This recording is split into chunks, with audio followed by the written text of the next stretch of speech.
Hello everyone, Roancel is here of 1 Million Club. In this video, I will discuss the term insurance and investing in mutual funds. First, paano mo malalaman how much protection do you need? Actually, yung computation, yan din yung computation how much money do you need to retire. Formula is annual income times 10.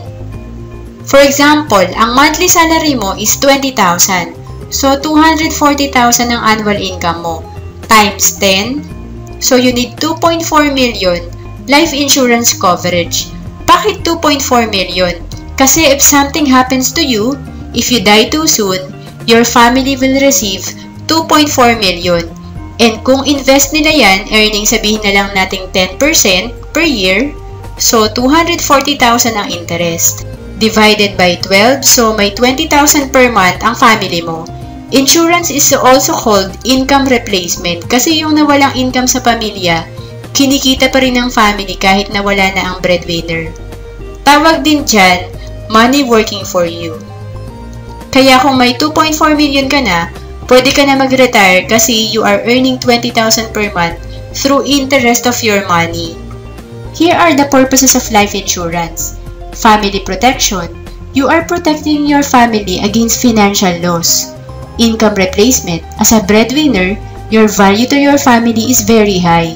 So make sure you have enough protection. Clean up fund, guaranteed savings, retirement fund.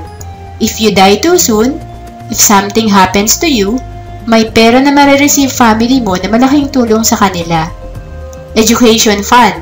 Kung may mangyari sa'yo, mag-aaral pa rin naman mga anak mo. So kung insured ka, may peace of mind ka. Other purposes of life insurance, mortgage redemption, estate conservation, and investment. 3 laws of insurance. Law number 1, there is no free insurance. Law number 2, cost of insurance always goes up. Cost of insurance is based on mortality rate table. For example, kung magpapa-insured ka, 28 years old ka, premium for 1 million coverage is 3,100 lang for 1 year.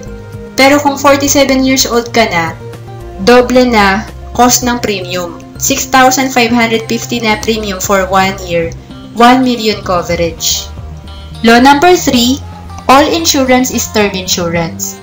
Make sure you understand how insurance works because the cost of insurance is always charged to you. The difference is how you pay for it. Para mas maintindihan mo, dalawang klase lang ang insurance.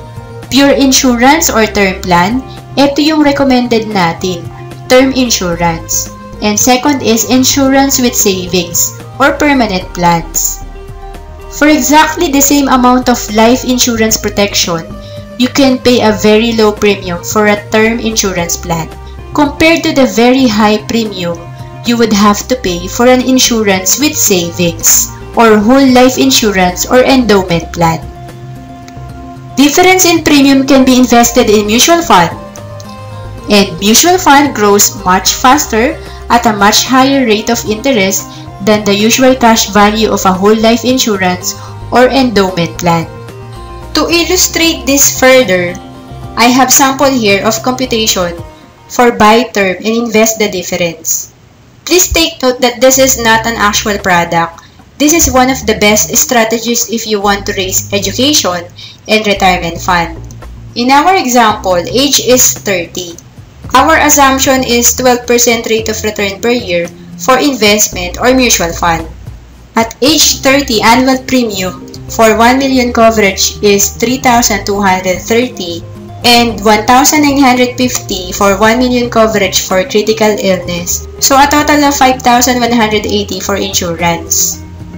Assuming your contribution is 60,000 at the first year, minus insurance premium of 5,180, so the difference of 54,820 will be invested to mutual fund.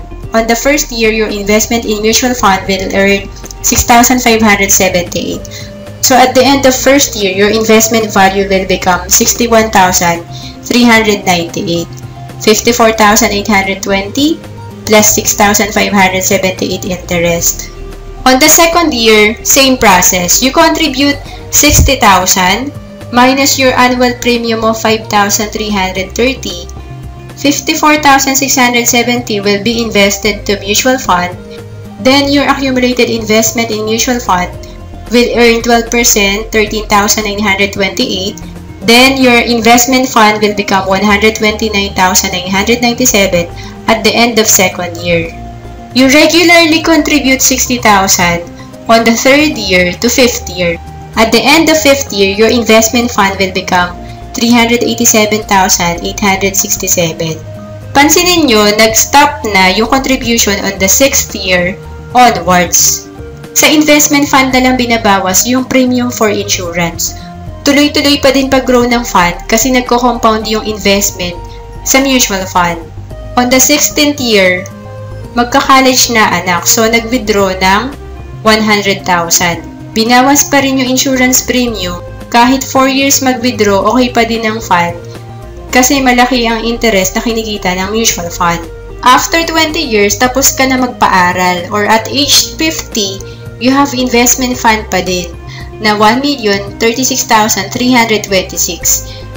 Kahit ibawas pa yung cost ng insurance premium mo, you have fund pa rin na nag-accumulate.